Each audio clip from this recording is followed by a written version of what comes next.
cut out our marking.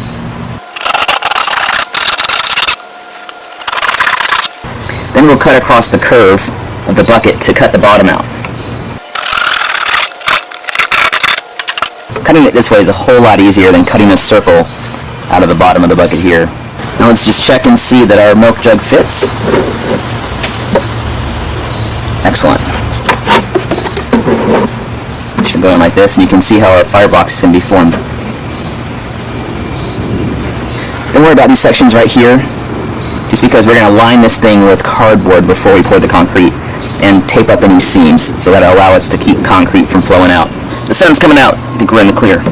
So while our milk jug is still in the bucket, we want to mark the length we'll need for our PVC pipe that's going to form the chimney portion of the rocket stove. Just make that mark there, and then cut this to length. Alright, so let's do a quick test fit. Tube goes in the bottom, and our firebox sits right on top. The way we're going to make this easy to come out of the form is that we're going to line our bucket and wrap our firebox and chimney forms with cardboard. The cardboard is going to provide, an 1/8 of an inch of space that's going to allow us to very easily slide the whole rocket stove out and to then remove the firebox and PVC once this thing is dried. Let's prep our pizza boxes by cutting off the sides and separating top from bottom. This amount of soil is probably okay. That amount of residue is probably a little too much. Once the pizza boxes are cut, working with the grain, you want to roll them up.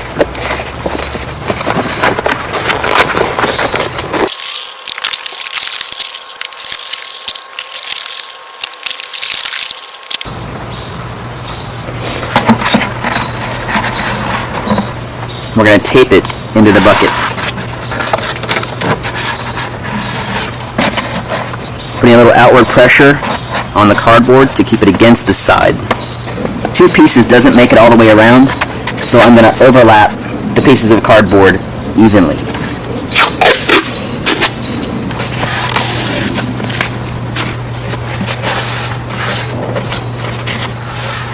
Keep in mind that because this bucket has a taper, the cardboard is not going to sit straight on the sides.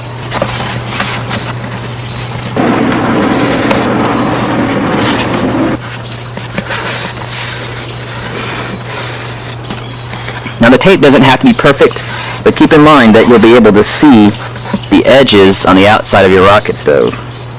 So the neater it can be, the better. Now one thing that's kind of nice about using this cardboard on the inside is that the little vertical lines that we're seeing in the cardboard are going to become a texture on the outside of the rocket stove, which I think looks kind of nice.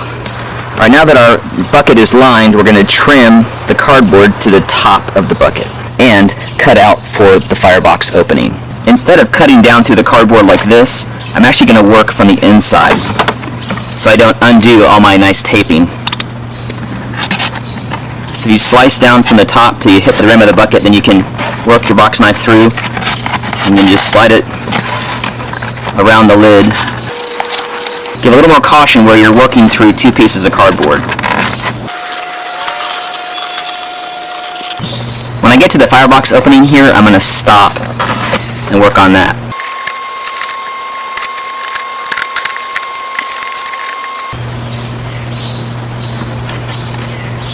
Use caution here. This is where slicing your finger becomes a danger. Now we'll wrap our chimney portion and firebox with cardboard as well. But before we do that, we need to fill our milk jug with water. Our PVC is perfectly strong enough to hold back the concrete, but our milk jug would just collapse under the pressure. So let's fill it with some rainwater, and then it's going to be a lot more substantial.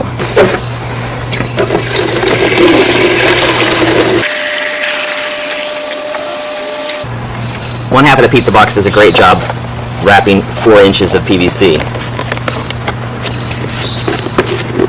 We're going to make sure that the bottom lines up nicely, and then tape this in place. Don't forget that our pipe stops right about there.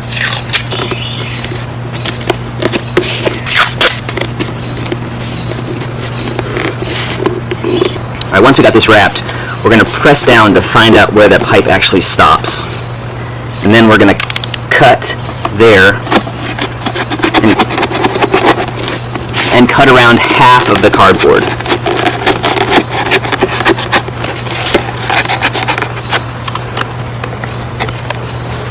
The firebox is going to sit right in here like that, and these will form the sides of the firebox. Next, we'll determine a flat spot that we can use for the casting of our rocket stove. We're going to leave the bucket in place here until it's cured. We also want to do this on the grass versus the concrete because we're going to put our pot standoff bolts down through the holes in the bottom of the bucket into the soil so we can have them sticking out of the top of the rocket stove. I'm going to mark my bolts about 1.25 inches from the top, and that's how far they're going to go down through the bottom of the bucket.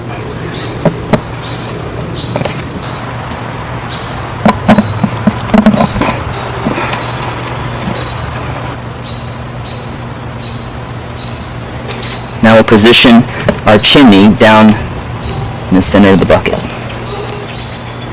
Strive for uniform clearance on all the bolts. Before we put the firebox in, we're going to put in the first bit of concrete because we want to be able to get our armature underneath these panels here. It's just easier to do it while we can still have full access to the bottom. Now you can actually skip the armature step if you want to. We're using crack-resistant concrete, but I like adding a little bit of substance, some metal, into the concrete just to help it hold together. It's going to make the rocket stove last a lot longer. We do some temporary tape here on the sides of that to hold it out of the way. We want our armature to be about the middle of where our concrete's going to be. Not on the edge, not too close to the center. So once we get that distance figured out, then we can fold it over itself, lock it in place. These are sharp, be careful.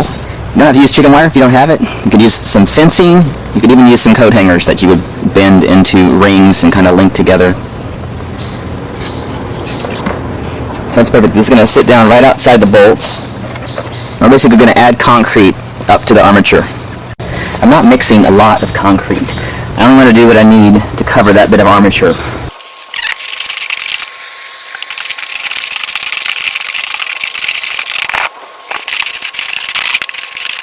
Alright, this is a good consistency here.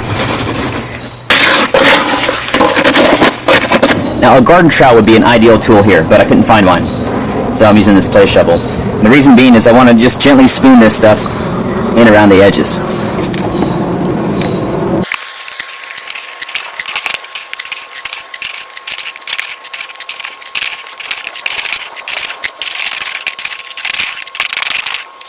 What I'm going to do now is tamp it down to make sure that I'm on both sides of my armature and that any pockets of air are worked out of the concrete. Use caution here not to push on those bolts. And also don't let your chimney portion ride up. Make sure there's no concrete coming underneath the bottom. It is okay if you see a little bit of water coming underneath the pipe. That's normal. Alright, once that's done, let's quickly make another piece of armature and mix another batch of concrete. And we want to do this quickly so that our top layer doesn't set up too fast. We want the layers to be able to bind together into one piece. So we've got about 5 minutes or so to make that happen.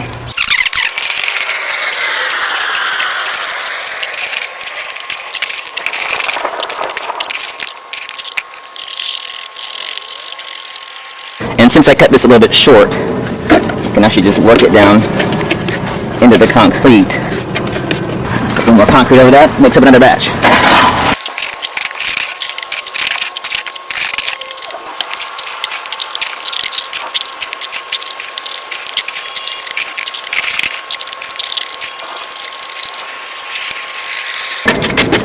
The tamping also helps get bubbles of air to the top. Another layer of armature. I'll work that down in. This one I can twist. And since I'm coming up to the layer here where our firebox is going to go in, I'm going to bend down the front here of those two so that I'm not intruding into that space there where our firebox is going to go.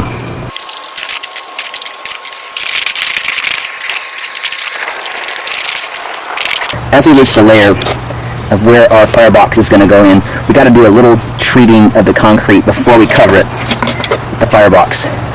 That's going to prevent it from squeezing out the sides here.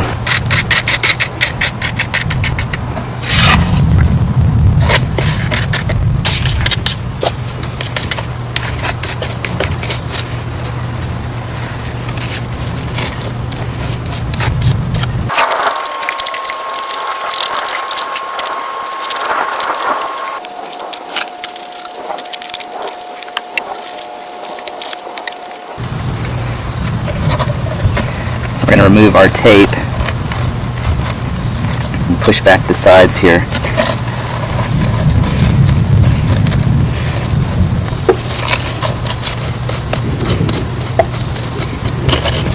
Before we put the firebox in, I'm actually going to sit in another pizza top here like this, and then take our milk jug and slide it in place, making sure that it's seated down on the top of the PVC pipe. I'm going to take a little bit of our concrete here and push it into that gap on both sides. You can also use a folded over side into 2 layers to shim up the back. And now finish off with concrete. We're also going to add in our last layer of armature. We're going to want this at least ½ inch below the top of the concrete.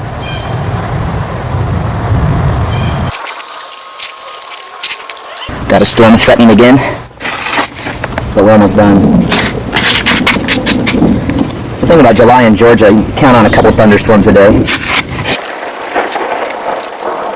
Make sure we get good concrete coverage in this front corner on both sides, because that's going to be the weak spot in this structure.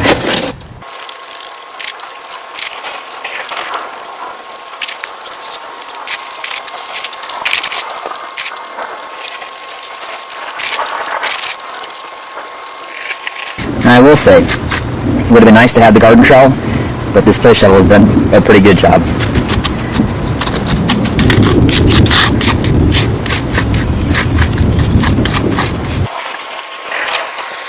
If you only do the armature in one spot, do it on this last layer where the firebox is, because that is the weakest spot. We don't have that full circle, and these spots are most likely to crack off. So if you have to do armature in one place, just to keep it simple, do it in this layer.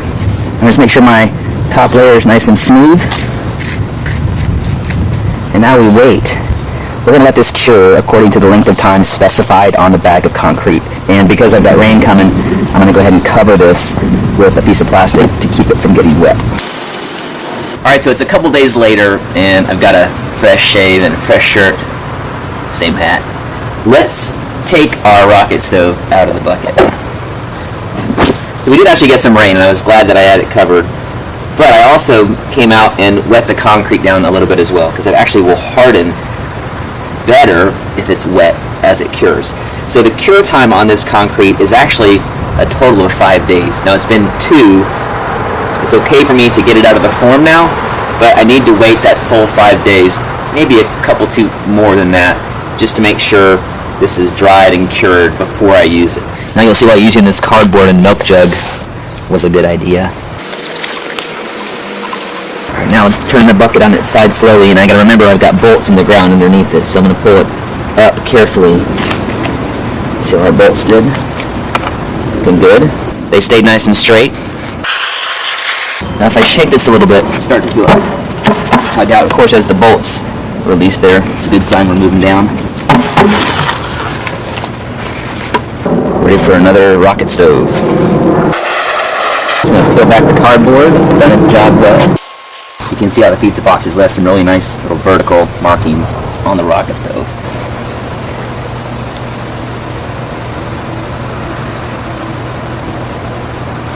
Notice we got a little bit of an overlap here where the concrete has gone underneath our pipe. We have some of that happening on the bottom too. So while this concrete is still a little bit soft before it's fully cured, we need to get in here and scrape that off. Actually, it should flake off pretty easily.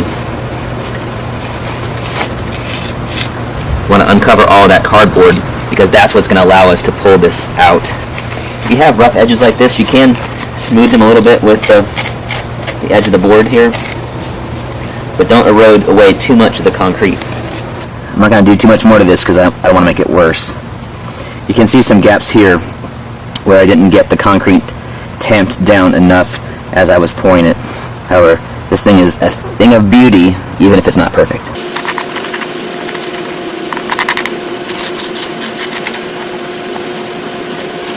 Alright, I'm going to carefully lay this on its side and see if we can get the chimney pipe out. This is where having the cardboard between the concrete and the PVC pipe is invaluable. If we just had that pipe in there by itself, there's no way it would have slid out like that.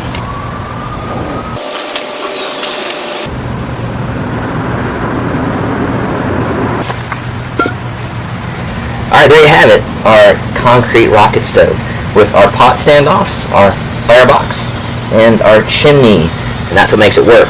The heat goes in, the convection current pulls the heat up and ignites the fire with extra oxygen, and it gives us a nice heat to our pot. So I'm going to show you 3 different things that I use my rocket stove for, one of which will be boiling eggs. I use this cast iron pot, and I'll boil eggs once a week, which we then use to make deviled eggs, egg salad sandwiches, hard-boiled eggs just to eat like that. In the next week's video, I'm going to show you how I made a burner that attaches to the top of this, and I use that to burn invasive plants or seeds that are going to be pervasive in my yard. So rather than throwing them away, certainly don't want to just toss them in the compost pile, they would be pretty voracious there, so they get burned. Then I'll show you how the eggs get cooked, and then the last thing I want to show you is a Japanese wood preservation technique called shashugiban. I'm actually using that on a little office pod I'm making